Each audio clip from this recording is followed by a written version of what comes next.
Selamat datang di MPLS SMP Negeri 3 Amlapura. Perkenalkan, nama Bapak adalah Iwayan Agus Widana. Bapak biasa dipanggil dengan Bapak Agus. Di sini Bapak mengajar bidang studi IPS. Hari ini kita akan membahas mengenai cara efektif untuk belajar di tengah masa pandemi Corona. Untuk lebih jelasnya, kita langsung ke materi. Yuk! Sudah beberapa bulan ini kita berada di rumah. Kita tidak bisa keluar rumah dan bertemu teman-teman, apalagi pergi ke tempat yang ramai. Tapi terkadang kita harus datang ke supermarket untuk membeli bahan makanan. Saat itu kita harus memakai masker saat pergi dan saling menjaga jarak dari orang lain. Saat sudah pulang pun kita harus mencuci tangan dan ganti baju. Bahkan ada pula yang langsung mandi. Sebenarnya apa ya yang terjadi? Kalau kita mencari informasi dari internet dan televisi, maka kita akan disarankan untuk saling menjaga jarak dengan orang lain. Menjaga jarak itu penting di saat seperti ini. Untuk apa? Yaitu untuk menghindari virus corona. Apakah anak-anak sudah tahu tentang virus corona? Virus corona adalah salah satu virus yang menyerang sistem pernafasan. Ada beberapa jenis virus corona, di antaranya SARS coronavirus, MERS coronavirus, dan SARS coronavirus 2.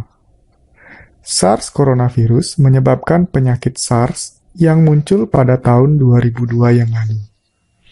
MERS coronavirus menyebabkan penyakit MERS yang muncul pada tahun 2012. Sedangkan SARS coronavirus 2 adalah virus yang menyebabkan penyakit COVID-19 yang muncul pada akhir tahun 2019 lalu di Cina. Virus corona ini bisa berbahaya bagi tubuh kita. Saat masuk ke tubuh, membuat kita sakit dan lemas.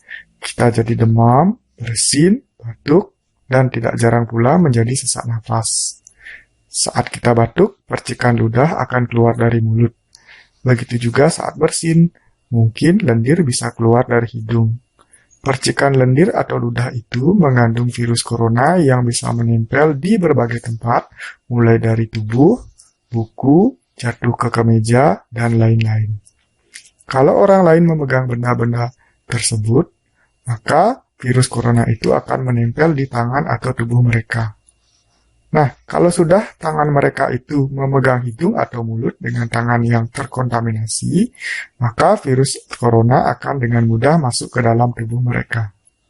Virus corona akan menuju ke paru-paru dan membuat mereka menjadi sakit.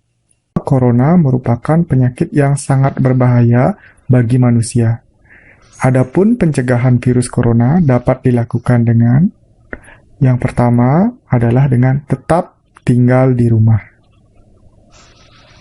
Yang kedua, kalaupun kalian akan keluar rumah, harus tetap memakai masker. Yang ketiga adalah rajin mencuci tangan.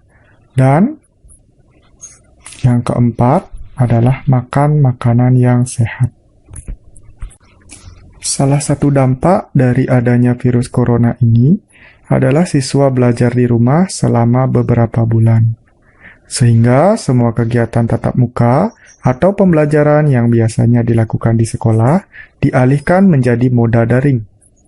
Pembelajaran daring di sekolah biasanya berbantuan internet, smartphone, ataupun media televisi. Apa dan bagaimana penerapan moda daring tersebut dapat kalian saksikan pada video berikut ini. Sudah tahu apa itu belajar daring? Belajar daring adalah sebuah platform belajar berbasis daring atau online yang memungkinkan pembelajaran dapat dilakukan di mana saja dan kapan saja. Pembelajaran di belajar daring disampaikan menggunakan perpaduan metode berbasis suara, PowerPoint, gambar, video, dan juga teks. Tujuan belajar daring yang pertama menumbuhkan kemerdekaan belajar pada setiap orang untuk terus belajar di mana saja dan kapan saja dengan menembus dimensi ruang dan waktu.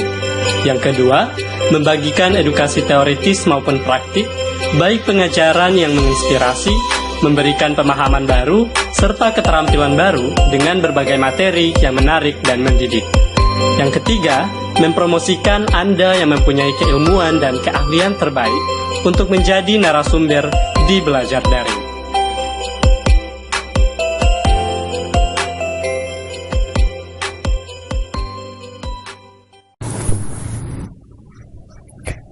Walaupun pembelajaran daring ini sangat menarik, namun terkadang pembelajaran daring tidak jarang membuat siswa menjadi bosan. Faktor pertama yaitu kebiasaan, di mana siswa terbiasa untuk saling berinteraksi dan bertegur sapa secara langsung dengan teman ataupun guru. Faktor kedua adalah faktor tugas. Banyak siswa yang mengeluhkan tugas yang menumpuk saat pembelajaran daring ini dilakukan. Nah, bagaimana kira-kira cara efektif belajar di rumah selama masa pandemi corona ini berlangsung? Untuk tips lebih jelasnya, silahkan saksikan video ini. Sahabat Excellence, biasanya belajar di rumah membuat kita kurang produktif dalam menyerap materi. Penyebabnya bisa dari berbagai macam faktor. Misalnya, lingkungan rumah yang kurang kondusif atau semangat belajar kita yang jadi berkurang karena keasikan leyeh-leyeh. Bagaimana kita bisa tetap produktif saat belajar di rumah? Berikut adalah 5 tips efektif belajar di rumah selama sekolah diliburkan karena corona. Tips yang pertama, buatlah jadwal kegiatan harian. Hal pertama yang bisa kita lakukan adalah mulai membuat jadwal kegiatan harian. Susunlah kegiatan yang ingin kita lakukan di esok hari, mulai dari bangun tidur, belajar, bermain, hingga tidur kembali. Tentukan juga lama waktu kita menjalankan kegiatan itu. Misalnya, waktu bermain 30 menit dilanjutkan dengan belajar 60 menit. Tujuannya agar waktu kita bisa terbagi secara efektif. Kita jadi nggak keasikan main HP, terus bukannya belajar malah ketiduran. Pastikan juga kita bisa menyelesaikan semua jadwal yang kita buat. Setelah semua kegiatan pada jadwal sudah terselesaikan dengan baik, jangan lupa untuk buat jadwal kegiatan yang baru. Dengan membuat jadwal kegiatan harian, kita akan menjadi lebih produktif dan juga disiplin. Tips yang kedua, ciptakan area belajar yang nyaman. Area belajar yang nyaman merupakan salah satu kunci sukses dalam belajar. Kita bisa mencari atau membuat lingkungan belajar yang nyaman. Biasanya tempat-tempat yang jauh dari suara bising atau hal yang dapat mengganggu konsentrasi kita dalam belajar. Tapi jangan belajar di kasur juga, karena nanti bukannya belajar malah tiduran, terus ketiduran. Posisi belajar juga harus diperhatikan. Paling tidak pilih tempat dengan pencahayaan yang bagus agar membantumu lebih fokus. Tips yang ketiga, buatlah catatan materi yang dipelajari. Materi yang kita pelajari akan lebih mudah terserap oleh otak jika kita mencatatnya, dibandingkan jika hanya membaca atau mendengarkan saja. Kita juga bisa memberi warna atau highlight untuk bagian yang penting dari catatan kita. Apalagi kalau kita lagi belajar pelajaran yang banyak rumus hitungannya. Menghafal rumusnya saja nggak akan cukup membuat kita mengerti dan sukses di ujian tanpa banyak berlatih soal. Tips yang keempat, berhenti dari aktivitas media sosial selama belajar. Belajar online mengharuskan kita belajar lewat handphone atau laptop. Jangan sampai kita jadi salah fokus. Bukannya serius belajar, malah dikit-dikit kita cek WhatsApp, Instagram, dan berbagai notifikasi yang muncul di layar HP kita. Akhirnya malah gak jadi belajar. Berhenti sejenak dari aktivitas media sosial yang kita punya selama waktu belajar, agar kita juga jadi lebih produktif. Kalau waktu belajar sudah selesai, baru kita bebas menggunakan handphone kembali. Tapi tetap harus ada batasannya juga.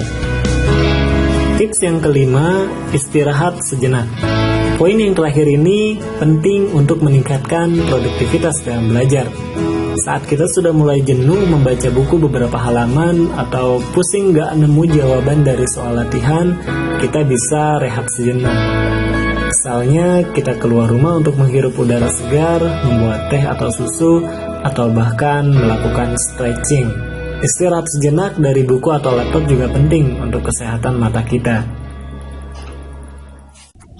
Dari video tersebut dapat dirangkum 5 tips mudah belajar efektif selama masa pandemi corona ini, yaitu yang pertama, buatlah jadwal kegiatan harian.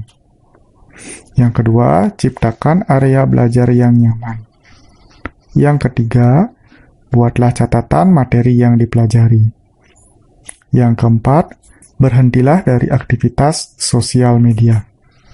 Yang kelima, istirahatlah sejenak apabila sudah capek ataupun sudah merasa jenuh.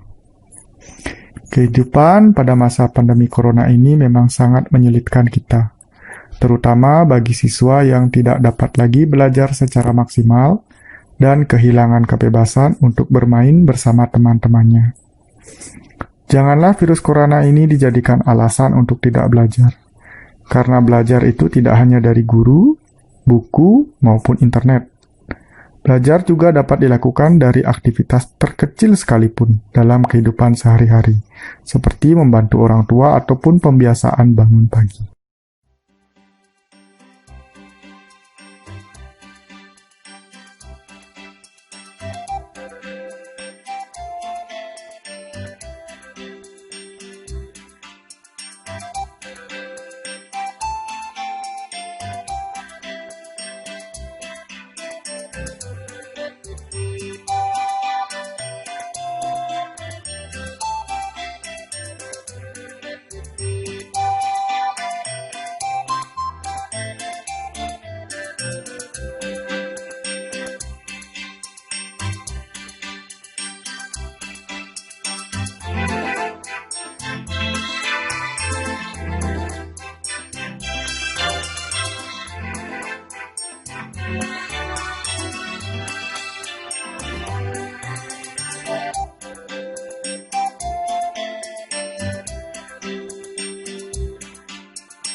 Terima kasih atas perhatian kalian.